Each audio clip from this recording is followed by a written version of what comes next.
স্বাগত ডিবিসি সংবাদে আপনাদের সাথে আছে হিমাদ্রি রাহা। জাতীয় নির্বাচন আয়োজনের জন্য এখনই প্রস্তুত নয় বাংলাদেশ, আর বর্তমান সংবিধানের উপর আস্থা নেই জনগণের।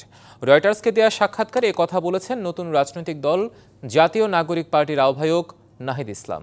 দেশের আইন শৃঙ্খলা পরিস্থিতির প্রত্যাশিত উন্নতি হয়নি বলেও স্বীকার করেন তিনি। সব দল মতের অংশগ্রহণ নিশ্চিতে একটি সর্বজনীন রাজনৈতিক সংস্কৃতি গড়ে তোলার কথা জানান নাহিদ ইসলাম। গত শুক্রবার আত্মপ্রকাশ হয়েছে গণ অভ্যুত্থানে নেতৃত্ব দেয়া তরুণদের রাজনৈতিক দল জাতীয় নাগরিক পার্টির। আর এই দলের প্রধান নেতা হয়েছেন অন্তর্বর্তী সরকারের সাবেক তথ্য উপদেষ্টা ও ছাত্র আন্দোলনের সমন্বয়ক নাহিদ ইসলাম। বুধবার রয়টার্সকে দেয়া সাক্ষাৎকারে নাহিদ ইসলাম বলেন, তরুণ প্রজন্মের আকাঙ্ক্ষা ধারণ করতে এই মুহূর্তে বাংলাদেশে প্রয়োজন নতুন দলের। বলেন, শুধু সরকার নয়, দেশের শাসন কাঠামোয় পরিবর্তন আনতে চান তারা। আমরা আমাদের জাতীয় অর্থনীতির পুনর্গঠনের কথা বলেছি। আমরা কোন ধরনের অর্থনীতি চাই, যে লুটেরা অর্থনীতির পরিবর্তে এক ধরনের এখানে দেশীয় অর্থনীতির বিকাশ ঘটানো। আমরা এক ধরনের সাংস্কৃতিক বহুত্বের কথা বলেছি, ধর্মীয় সহনশীলতার কথা বলেছি। এ সময় জাতীয় নাগরিক পার্টির দ্বিতীয় রিপাবলিক কনসেপ্ট নিয়ে প্রশ্নের জবাবও দেন তিনি। এই সংবিধান কিন্তু আমাদের মানবাধিকার রক্ষা করতে পারে নাই, গুম হয়েছে মানুষ, আমাদের ভোটাধিকার রক্ষা করতে পারে নাই। ফলে সংবিধানের প্রতি জনগণের সেই আস্থা নেই। ফলে আমাদের নতুন করে যদি আমরা সেই আস্থা তৈরি করতে চাই, আমাদের সেই সাংবিধানিক ভিত্তি পরিবর্তন আসলে প্রয়োজন। নাহিদ ইসলাম জানান, সুষ্ঠু নির্বাচন আয়োজনের জন্য 7 মাসে জননিরাপত্তা নিশ্চিত করতে পারেনি অন্তর্বর্তী সরকার। আমাদের প্রত্যাশিত জায়গায় বা জননিরাপত্তার জায়গাটা এখনো নিশ্চিত করা যায়নি। এই এখন যে ল অ্যান্ড অর্ডার সিস্টেম বা পুলিশিং ব্যবস্থা, ঠিক এই অবস্থায় কিন্তু আসলে একটা জাতীয় নির্বাচন সম্ভব নয় বাংলাদেশে, আমি মনে করি। এই তরুণ নেতা আরও বলেন, গণতন্ত্রের নামে বাকশাল কায়েম করেছিলেন শেখ হাসিনা। একটি সর্বজনীন রাজনৈতিক সংস্কৃতির মাধ্যমে সব দলমতের অংশগ্রহণ নিশ্চিত করতে চান তারা। Hasna Akter, DBC news desk. দ্রুত সংস্কার করা গেলে ডিসেম্বরের মধ্যেই হবে নির্বাচন, আর সংস্কার করা কাজ দীর্ঘ হলে নির্বাচন দিতে আরও কয়েক মাস দেরি হতে পারে। বিবিসি ওয়ার্ল্ড সার্ভিসকে দেয়া এক সাক্ষাৎকারে কথা জানিয়েছেন অন্তর্বর্তী সরকার প্রধান উপদেষ্টা ডক্টর মোহাম্মদ ইউনূস। তিনি আরও বলেন, আওয়ামী লীগ ভোটে অংশ নেবে কিনা সে সিদ্ধান্ত দলটিরই। দ্রুত সংস্কার শেষ করা গেলে চলতি বছরের ডিসেম্বর থেকে আগামী বছরের মার্চ মাসের মধ্যে জাতীয় সংসদ নির্বাচন আয়োজন সম্ভব, আবারও জানালেন অন্তর্বর্তী সরকারের প্রধান উপদেষ্টা ডক্টর মোহাম্মদ ইউনূস। তবে সংস্কার কাজ দীর্ঘায়িত হলে আরও কয়েক মাস বেশি সময় লাগতে পারে বলে জানান তিনি। যদি আমাদের ইচ্ছা মতো দ্রুত সংস্কার করা যায়, তাহলে ডিসেম্বরে আমরা নির্বাচন করতে পারব। আর যদি সংস্কারের পরিমাণ বেশি হয়ে থাকে, তাহলে আমাদের আরও কয়েক মাস সময় লাগতে পারে। নির্বাচনে ক্ষমতাচ্যুত আওয়ামী লীগ ও অন্যান্য দলের অংশগ্রহণ নিয়েও প্রশ্নের জবাব দেন ডক্টর ইউনূস। আওয়ামী লীগকেই সিদ্ধান্ত নিতে হবে তারা এটা করতে চায় কিনা। আমি তাদের জন্য সিদ্ধান্ত নিতে পারি না। নির্বাচনে কারা অংশগ্রহণ করবে সে সিদ্ধান্ত নেবে নির্বাচন কমিশন। অধ্যাপক ইউনূস ঢাকায় তার সরকারি বাসভবনে বিবিসিকে দেয়া সাক্ষাৎকারে আরও বলেন, সাবেক সরকারের রেখে যাওয়া বিশৃঙ্খল পরিস্থিতি এবং বিধ্বস্ত অর্থনীতি স্থিতিশীল করার চেষ্টা করা হচ্ছে। শান্তি ও শৃঙ্খলা সবচেয়ে গুরুত্বপূর্ণ জিনিস, এবং এরপর অর্থনীতি। এটি এক ছিন্ন ভিন্ন অর্থনীতি, বিধ্বস্ত অর্থনীতি। এটা এমন কিছু যেন 16 বছর ধরে কিছু ভয়ানক টর্নেডো হয়েছে, এবং আমরা এখন টুকরোগুলো তুলে নেওয়ার চেষ্টা করছি। পাকিস্তানের সাথে সম্পর্ক উন্নয়ন ও ভারতের সাথে সম্পর্কের অবনতি, এটাই কি বাংলাদেশের নতুন পররাষ্ট্রনীতি? বিবিসি সাংবাদিকের এমন প্রশ্নের ব্যাখ্যাও দেন ইউনূস। আমি কাজ শুরু করার প্রথম দিন থেকেই যেটা মেনে চলার চেষ্টা করছি সেটা হচ্ছে, ভারতের সাথে সম্পর্ক হবে সর্বকালের সেরা। দুই দেশ একই বন্ধনে আবদ্ধ, এবং কেউ কাউকে ছাড়া কল্পনা করতে পারি না। তবে কোথায় যেন মেঘ জমে আছে। কোনো ক্ষেত্রে ভুয়া খবর প্রচার করা হচ্ছে। কোনো মিডিয়া আমাকে সন্ত্রাসী আখ্যা দিয়েছে। যুক্তরাষ্ট্রের সহায়তা কমানোয় বাংলাদেশের প্রভাব কেমন পড়তে পারে? এমন প্রশ্নের উত্তরে ইউনূস বলেন, আমাদের নিজেদেরকেই নিজেদের ঘাটতি পূরণ করতে হবে। শোভন শাহমিন দিশা, ডিবিসি নিউজ ডেস্ক। অবাধ ও সুষ্ঠু নির্বাচনের মাধ্যমে গণতন্ত্রে দ্রুত প্রত্যাবর্তনেই সামনের দিনের লক্ষ্য বলে মন্তব্য করেছেন বিএনপি মহাসচিব মির্জা ফখরুল ইসলাম আলমগীর। বিদেশি কূটনীতিকদের সম্মানে আয়োজিত ইফতার অনুষ্ঠানে মন্তব্য করেন তিনি। এ সময় আগামী দিনে কূটনীতিকদের সঙ্গে ঘনিষ্ঠভাবে কাজ করার প্রত্যয় জানান বিএনপি মহাসচিব মির্জা ফখরুল ইসলাম আলমগীর। রবিবার সন্ধ্যায় রাজধানীর একটি 5 তারকা হোটেলে বিদেশি কূটনীতিকদের সম্মানে বিএনপির ইফতার মাহফিল। এতে যোগ দেন ভারত, পাকিস্তান, যুক্তরাষ্ট্র, রাশিয়া, চীন, জার্মানি সহ বিভিন্ন দেশের রাষ্ট্রদূত, হাইকমিশনার ও কূটনীতিকরা। ইফতার অনুষ্ঠানে কূটনীতিকদের শুভেচ্ছা জানান বিএনপি মহাসচিব মির্জা ফখরুল ইসলাম আলমগীর। বাংলাদেশ জাতীয়তাবাদী দল গণতন্ত্র, জবাবদিহিতা, আইনের শাসন, সুশাসন, ন্যায় বিচার ও মানবতা সমুন্নত রাখার জন্য প্রতিশ্রুতিবদ্ধ। আমরা নিশ্চিত করতে চাই বাংলাদেশের রাজনৈতিক ভাগ্য কেবল তার জনগণই নির্ধারণ করবে। আগামী দিনে উন্নয়ন অংশীদারদের সাথে ঘনিষ্ঠভাবে কাজ করার প্রত্যয় জানান বিএনপি মহাসচিব। গণতন্ত্র এবং উদার বাণিজ্য অংশীদারিত্বের মাধ্যমে আমাদের অঞ্চলের সম্মিলিত অগ্রগতি নিশ্চিত করতে আমরা আমাদের অংশীদারদের সাথে ঘনিষ্ঠভাবে কাজ করতে চাই এবং আগামী দিনে আমরা আরও বেশি করে জনগণের সাথে যোগাযোগ বৃদ্ধির জন্য উন্মুখ। এদিকে রাজধানীতে ইফতার সামগ্রী বিতরণ অনুষ্ঠানে যোগ দিয়ে রুহুল কবির রিজভী বলেন, নির্বাচন নিয়ে টালবাহানা শুরু করেছে সরকার। জনগণের পক্ষ থেকে দাবি যে কবে অবাধ সুষ্ঠু নির্বাচন হবে, কিন্তু এই সরকার ওই ডেটটা দিতে নারাজ। বহুদিন বলার পর মাস বলেছেন ডিসেম্বর, কিন্তু সরকার তো তারিখও বলতে পারে যে অত তারিখ বা অত তারিখের মধ্যে। কেন বলেন? কিসের উপর সংস্কার করবেন? সংস্কার তো চলমান প্রক্রিয়া। অন্তর্বর্তী সরকারের উপদেষ্টাদের কেউ কেউ বিএনপি বিদ্বেষী বলেও মন্তব্য করেন তিনি। অজিত সরকার, ডিবিসি নিউজ, ঢাকা। এনআইডি সেবা থাকতে হবে নির্বাচন কমিশনের অধীনে। আজ আর বুধবারের মধ্যে এ নিয়ে দৃশ্যমান পদক্ষেপ না নিলে আগামী বৃহস্পতিবার থেকে আন্দোলনের হুঁশিয়ারি দিয়েছেন ইসির কর্মকর্তারা। এ নিয়ে সিইসি বলেন, বিষয়টি নিয়ে সরকারকে চিঠি দেবে কমিশন। তারা আশা করছেন সরকার এমন কোনো সিদ্ধান্ত নেবে না যাতে জাতীয় নির্বাচন ব্যাহত হয়। সম্প্রতি এনআইডি সেবা নির্বাচন কমিশন থেকে সরিয়ে সিভিল রেজিস্ট্রেশন নামে নতুন কমিশনের হাতে দেওয়ার পরিকল্পনা নেয় সরকার। তবে এর বিরোধিতায় বৃহস্পতিবার প্রধান নির্বাচন কমিশনারের কক্ষের সামনে অবস্থান কর্মসূচি করেন ইসি সচিবালয় উইংয়ের কর্মকর্তা কর্মচারীরা। দিতে থাকেন বিভিন্ন স্লোগান। এ সময় বিক্ষোভকারীরা বলেন, এনআইডি সেবা ইসির বাইরে গেলে হুমকির মুখে পড়বে নির্বাচন। এনআইডি নিয়ে বারবার এক এক সময় এক এক রকম সুবিধাভোগী শ্রেণী তৈরি হয় এবং তারা এনআইডি নিয়ে টানা হেচড়া করে। নতুন কমিশন তৈরি করে তাতে নেওয়ার চেষ্টা করা হচ্ছে। আমরা মনে করি প্রতিটাই হচ্ছে কোনো না কোনো উদ্দেশ্য এগুলো করা হচ্ছে। এই সময় কর্মকর্তাদের আশ্বস্ত করার চেষ্টা করেন সিএসি। বলেন, ইসিতে কেন এনআইডি সেবা রাখা দরকার সে বিষয়ে সরকারকে লিখিতভাবে জানাবে কমিশন। এই ধরনের সিদ্ধান্ত চূড়ান্ত সিদ্ধান্ত হয়েছে এমন কিন্তু আমি শুনি নাই। সত্যিকার অর্থে বলতে কি এখনো চূড়ান্ত সিদ্ধান্ত গভর্নমেন্ট নেয় নাই। গভর্নমেন্টের আমি যা বুঝেছি, যতটুকু জেনেছি, ওনারা বিষয়টা পরীক্ষা নিরীক্ষার পর্যায়ে রাখছে। এখনো আমাদের মতামত আমরা যে এটা চাই এখানে, এটা তো আমরা লিখিতভাবে জানাবো সরকারকে। পরে দ্রুত সমাধান চেয়ে কর্মসূচি ঘোষণা করেন কর্মকর্তারা। বুধবারের মধ্যে এই নিয়ে দৃশ্যমান অগ্রগতি না হলে মানববন্ধন ও বৃহস্পতিবার কর্মবিরতির ঘোষণা দেন তারা। Ariful Islam, DBC news, Dhaka. নৈরাজ্যবাদী সরকারকে প্রতিষ্ঠিত করতে 16 বছর মোমবাতি জ্বালিয়ে ফরমাইশি রায় দিয়েছেন বিচারকরা। ফলে শাসনের নামে অবিচারে স্বর্গরাজ্য রূপ নিয়েছিল বাংলাদেশ। এই সংস্কৃতি আর কখনোই ফিরতে দেওয়া হবে না বলে জানিয়েছেন অ্যাটর্নি জেনারেল মোহাম্মদ আসাদুজ্জামান ও আন্তর্জাতিক অপরাধ ট্রাইব্যুনালের চিফ প্রসিকিউটর তাজুল ইসলাম। আর পুলিশ প্রধান বলেন, ল্যান্ডমার্ক কেস হিসেবে আবু সাইদ হত্যা মামলায় সর্বোচ্চ মনোযোগী সরকার। এ সময় মব সৃষ্টিকারীদের হুঁশিয়ার করেন তিনি। পরিবর্তিত পরিস্থিতিতে রংপুরে মানবাধিকার ও পরিবেশ রক্ষায় আইন প্রয়োগ বিষয়ক কর্মশালার আয়োজন করে স্বরাষ্ট্র মন্ত্রণালয়। বৃহস্পতিবার দুপুরে বিভাগীয় কমিশনার কার্যালয়ের হলরুমে আয়োজিত কর্মশালায় যোগ দেন পুলিশ প্রধান, স্বরাষ্ট্র সচিব, অ্যাটর্নি জেনারেল ও আইসিটি ট্রাইব্যুনালের চিফ প্রসিকিউটর। আইজিপি বলেন, মানুষ বেশি আবেগতাড়িত হওয়ায় বাধার মুখে পড়ছে পুলিশ। এ সময় মব সৃষ্টিকারীদের হুঁশিয়ার করেন তিনি। আমার মনে হয় যে we will be able to contain this.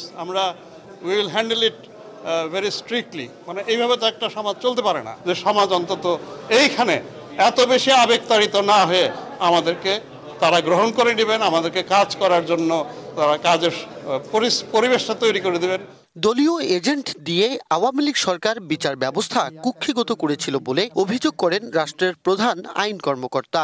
বিগত সময়ে বিচার বিভাগের স্বাধীনতার নামে বাংলাদেশে সুপ্রিম কোর্টের বিচারপতিদেরকে শপথবদ্ধ রাজনৈতিক নেতা হিসাবে আবির্ভূত করা হয়েছে। আর আইসিটির চিফ প্রসিকিউটর বলেন, আগের সরকারের সময় অন্যায় অবিচারের স্বর্গরাজ্যে পরিণত হয়েছিল বাংলাদেশ। 15 বছরে শাসনের নামে বাংলাদেশে কি পৈশাচিকতার স্বর্গরাজ্যে পরিণত করা হয়েছিল। এই আয়না ঘরের বাংলাদেশকে আর ফিরে যেতে দেয়া যাবে না। আমরা যদি সেটা ফিরে যেতে অ্যালাউ করি, তাহলে আমাদের শহীদ সন্তানদের রক্তের সাথে বেইমানি করা হবে। পরে ভার্চুয়ালি যুক্ত হন বন ও পরিবেশ উপদেষ্টা। তিনি বলেন, জলবায়ু ও পরিবেশ বাঁচাতে কঠোর হতে হবে পুলিশ প্রশাসনকে। যেভাবে বাংলাদেশ এতদিন চলেছে, আগামীতে বাংলাদেশ আর সেইভাবে চলবে না। ইতিবাচক পরিবর্তনের প্রক্রিয়াটা ত্বরান্বিত হবে যদি আপনারা সকলে আমাদের সাথে থাকেন। এ সময় মাঠ পর্যায়ে কাজ করতে গিয়ে বিভিন্ন সমস্যার কথা তুলে ধরে প্রতিকার চান অংশগ্রহণকারীরা। Majed Masud, DBC news, Rangpur. শাহজালাল বিজ্ঞান ও প্রযুক্তি বিশ্ববিদ্যালয়ে ছাত্র রাজনীতি নিষিদ্ধ হয় আওয়ামী লীগ সরকার পতনের পরই। যদিও কল্যাণমূলক বিভিন্ন কার্যক্রমের মাধ্যমে শিক্ষার্থীদের কাছে টানার চেষ্টায় ছাত্র সংগঠনগুলো। মতাদর্শ ভিন্ন হলেও ছাত্র সংসদ নির্বাচনের বিষয়ে অভিন্ন মত তাদের। রাজনীতি না থাকায় নেই হল দখল কিংবা প্রভাব বিস্তারের তোড়জোড়। এমন বাস্তবতায় ছাত্র সংসদ নির্বাচন নিয়ে প্রাথমিক প্রস্তুতি চালাচ্ছে প্রশাসন। সিলেটে কোটা সংস্কার আন্দোলনের প্রথম স্ফুলিঙ্গ জ্বলে ওঠে শাহজালাল বিজ্ঞান ও প্রযুক্তি বিশ্ববিদ্যালয়ে। দমন পীড়ন, পুলিশি জুলুমের মুখে বুক চিতিয়ে প্রতিবাদ অব্যাহত রাখতে সামনে থেকে নেতৃত্ব দেন শিক্ষার্থীরা। অগ্নিঝরা পথ মারাতে শহীদ হন শিক্ষার্থী রুদ্র সেন। সরকার পতনের পর ক্যাম্পাসে নিষিদ্ধ হয় ছাত্র রাজনীতি।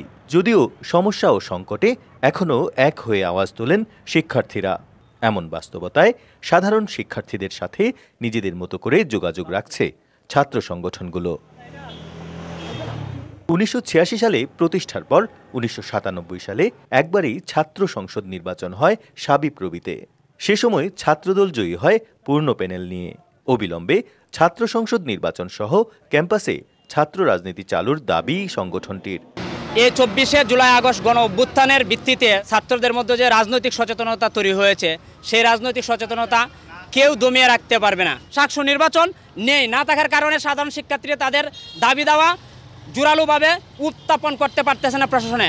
নানাভাবে কল্যাণমূলক কর্মকাণ্ডের মাধ্যমে শিক্ষার্থীদের সাথে সংযোগ রাখছে ছাত্র শিবির। আমরা চাই বাংলাদেশের প্রত্যেকটি পাবলিক বিশ্ববিদ্যালয়ে ছাত্র সংসদ নির্বাচন হোক এবং ছাত্র রাজনীতির যে লেজুড় ভিত্তি ছিল এটা দূর হোক। বৈষম্য বিরোধী ছাত্র আন্দোলনের ভাবনাতেও শোষণমুক্ত দেশ। কোনো রাজনৈতিক দলই যেন ফের ফেসিবাদীর রূপ না নেয় সে বিষয়ে সতর্ক তারা। ক্যাম্পাসে আমরা লেজুর ভিত্তিক ছাত্র রাজনীতি চাই না এবং আমরা চাই যে ক্যাম্পাসে যেসব ছাত্ররা রাজনীতি করবে তারা ছাত্র সংসদের মাধ্যমে উঠে আসবে। শিক্ষার্থীদের আশা আকাঙ্ক্ষা প্রতিফলনের লক্ষ্যেই কাজ করছে বিশ্ববিদ্যালয় প্রশাসন। ক্যাম্পাস এখন দখলবাজ মুক্ত। কাঙ্ক্ষিত ছাত্র সংসদ নির্বাচনের প্রাথমিক প্রস্তুতিও সারছে কর্তৃপক্ষ। ইতিবাচক এবং সময় উপযোগী চিন্তা ভাবনা ওদের, এবং এটা করতে গেলে যে প্রিপারেশনটা লাগে সেটার ব্যাপারে আমাদের ওই প্রাইমারি ওয়ার্ক গুলা চলতেছে। এখন আমরা ওই সুযোগটা পেলেই বা ওই পরিস্থিতিটা আসলে আমরা এই ব্যাপারে কার্যকর একটা সিদ্ধান্ত নিয়ে কাজ করব। কোটা বিরোধী আন্দোলন তথা জুলাই গণ অভ্যুত্থানের অন্যতম কেন্দ্রবিন্দু ছিল শাহজালাল বিজ্ঞান ও প্রযুক্তি বিশ্ববিদ্যালয়ের ক্যাম্পাস। পরিবর্তিত পরিস্থিতিতে ছাত্র রাজনীতি নিষিদ্ধ হলেও সকল শিক্ষার্থী এবং কর্তৃপক্ষের চাওয়া ক্যাম্পাসে যেন আর নৈরাজ্যকর পরিস্থিতি সৃষ্টি না হয়। নতুন বাংলাদেশে শিক্ষার্থীরা যেন তাদের পূর্ণ অধিকার নিয়ে শিক্ষা গ্রহণ করতে পারে। প্রত্যুষ তালুকদার, ডিবিসি নিউজ, শাহজালাল বিজ্ঞান ও প্রযুক্তি বিশ্ববিদ্যালয়, সিলেট। জাতীয় পর্যায়ে গৌরবোজ্জ্বল ও কৃতিত্বপূর্ণ অবদানের জন্য এবছর 8 বিশিষ্টজনকে স্বাধীনতা পুরস্কারের জন্য মনোনীত করেছে সরকার। শিগগিরই মনোনীতদের নামের তালিকা প্রকাশ করে প্রজ্ঞাপন জারি করবে মন্ত্রিপরিষদ বিভাগ। এবছর স্বাধীনতা পুরস্কারের জন্য মনোনীত বিশিষ্টজনদের মধ্যে আছেন মুক্তিযুদ্ধের প্রধান সেনাপতি এমএজি ওসমানী, বিজ্ঞানী অধ্যাপক জামাল নজরুল ইসলাম, ব্র্যাকের প্রতিষ্ঠাতা স্যার ফজলে হাসান আবেদ, লেখক ও বুদ্ধিজীবী বদরুদ্দিন উমর, কবি আল মাহমুদ, কেন্দ্রীয় শহীদ মিনারের অন্যতম নকশাকার নভেরা আহমেদ, পপ সম্রাট আজম খান ও বুয়েট শিক্ষার্থী আবরার ফাহাদ।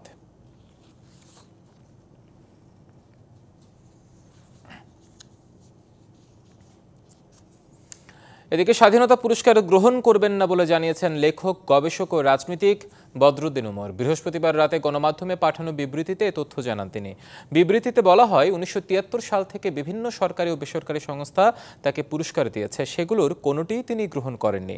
বর্তমান অন্তর্বর্তীকালীন সরকার তাকে স্বাধীনতা পুরস্কার দেওয়ার ঘোষণা করায় তিনি ধন্যবাদ জানান, কিন্তু এই পুরস্কারও তার পক্ষে গ্রহণ করা সম্ভব নয় বলে উল্লেখ করেন তিনি। সব সরকারি স্বায়ত্তশাসিত প্রতিষ্ঠানে ঠিকাদারি প্রথা বাতিল করার দাবি জানিয়েছেন শ্রমিকরা। রাজধানীতে শ্রম ভবনের সামনে অবস্থান ও বিক্ষোভ সমাবেশে তারা আরও বেশ কিছু দাবি তুলে ধরেন। এসবের মধ্যে আউটসোর্সিং, দৈনিক মজুরি ভিত্তিক প্রকল্পের কর্মকর্তাদের আত্মীকরণ, মাতৃত্বকালীন ছুটি চালু করা, 8 ঘন্টার বেশি কাজ করলে ওভারটাইম প্রদান সহ বিনা কারণে চাকরিচ্যুতদের বকেয়া বেতন পরিশোধের দাবি রয়েছে। বৃহস্পতিবার সকাল থেকে শ্রম ভবনের নিচে শ্রমিকরা তাদের দাবিগুলো নিয়ে বিক্ষোভ ও অবস্থান করতে থাকে। পরে আন্দোলনকারী শ্রমিকদের আন্দোলন বন্ধ করার অনুরোধ জানিয়ে ঘটনাস্থলে আসেন শ্রম সচিব। শ্রমিকদের দাবিগুলো দ্রুত বাস্তবায়নের উদ্যোগ নেওয়া হবে বলে আশ্বাস দেন সচিব।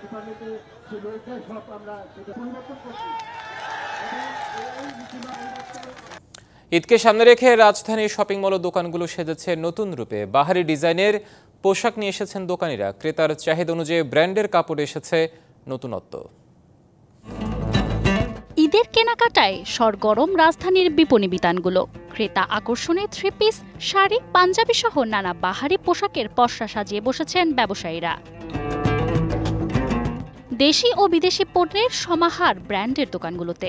ঈদকে কেন্দ্র করে সবসময় ব্র্যান্ডের কালেকশনগুলো কেনা হয়।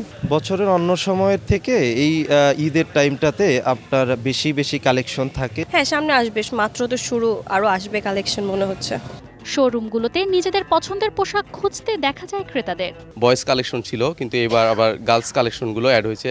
কারচুপি পাঞ্জাবিগুলো অনেক ট্রেন্ডিংয়ে চলতেছে। শাড়ি, সালোয়ার কামিজ, আনস্টিচ, তারপরে পার্টি ফ্রক, এক্সক্লুসিভ পাঞ্জাবি মিলে আমাদের এবার কালেকশনটা অনেক। আমাদের হচ্ছে যে প্রোডাক্টগুলো আমরা হচ্ছে গিয়ে নিয়ে আসতেছি, সেই প্রোডাক্টগুলোর প্রাইসগুলো অল ওভার ফেব্রিক অনুযায়ী রিজনেবলের মধ্যে আছে। ক্রেতাদের চাহিদা মাথায় রেখে ফ্যামিলি সেট, কাপল সেট এর আয়োজন রেখেছেন বিক্রেতারা। ব্র্যান্ডের প্রতি আকর্ষণ সবার বরাবরই, তা দেশি হোক বা বিদেশি। ব্র্যান্ড মানেই তো ডিজাইন, রং বা স্থায়িত্বে সেরা। আর তাই সারা বছর না পারলেও ঈদে ব্র্যান্ডেড পণ্যতেই আস্থা এবং আনন্দ খোঁজেন ক্রেতারা। Manjuma Afroz Nilima, DBC news, Dhaka. রমজানে ব্যতিক্রমী জামাই ইফতারির আয়োজন করা হয়েছে চাঁপাইনবাবগঞ্জের গোমস্তাপুর উপজেলার নয়া দিয়াড়ি গ্রামে। গেল কয়েক বছর ধরে 6 রমজানে আয়োজন করা হয় এই ইফতার। অংশ নিয়ে এলাকার বৃদ্ধ থেকে তরুণ জামাইরাও এ ধরনের ইফতারিতে আসতে পেরে আনন্দিত ও খুশি তারা। আগামীতেও এই ধরনের আয়োজন করা হবে বলে জানান আয়োজক কমিটি। 300 জামাইকে পায়েস, ডিম, কলা, পাউরুটি, খেজুর সহ বিভিন্ন ধরনের ইফতার সামগ্রী দিয়ে আপ্যায়ন করা হয়।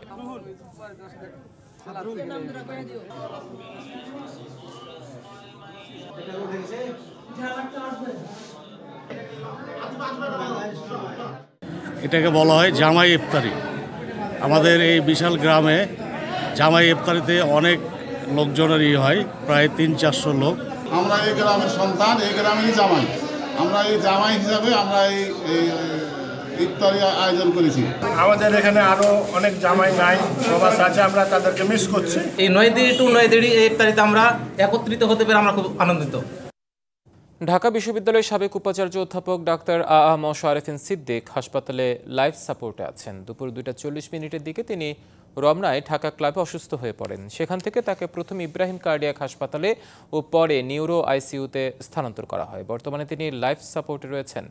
গণযোগাযোগ ও সাংবাদিকতা বিভাগের সাবেক চেয়ারম্যান অধ্যাপক আ.ম আরেফিন সিদ্দিককে 2009 সালে ঢাকা বিশ্ববিদ্যালয়ের 27তম উপাচার্য হিসেবে নিয়োগ দেওয়া হয়। 2017 সালে তিনি উপাচার্যের দায়িত্ব পালন শেষ করে আবারও গণযোগাযোগ ও সাংবাদিকতা বিভাগে অধ্যাপক হিসেবে যোগ দেন। 2020 সালের জুন মাসে বিশ্ববিদ্যালয়ের শিক্ষকতা থেকে অবসরে যান অধ্যাপক আরেফিন সিদ্দিক। দেশে প্রথমবারের মতো অনুষ্ঠিত হলো ভ্যাট, আয়কর ও কাস্টমস বিষয়ক কোনো পিজিডি কোর্স এর সমাবর্তন। এই সমাবর্তনে বাংলাদেশ গ্যাজেটে নাম অন্তর্ভুক্তি এবং প্রথমবারের মতো এ ধরনের সমাবর্তনে অংশগ্রহণ করতে পেরে উত্তীর্ণ গ্র্যাজুয়েটরা উচ্ছ্বাস প্রকাশ করেন।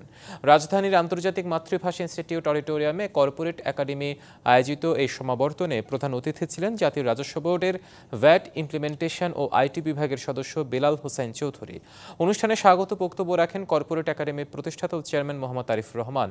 অনুষ্ঠানে 2টি কি নোট প্রেজেন্টেশন সেশনের পাশাপাশি প্যানেল ডিসকাশন সেশন এবং সার্টিফিকেট দেওয়ার মধ্য দিয়ে অনুষ্ঠানের সমাপ্তি হয়। ডিবিসি সংবাদে ছিল এখনকার মতো। ডিবিসি নিউজের সংবাদগুলো পড়তে ভিজিট করুন dbcnews.tv আর ভিজিট করুন ডিবিসি নিউজের ফেসবুক পেজ এবং ইউটিউব চ্যানেল। ডিবিসির সঙ্গে থাকুন।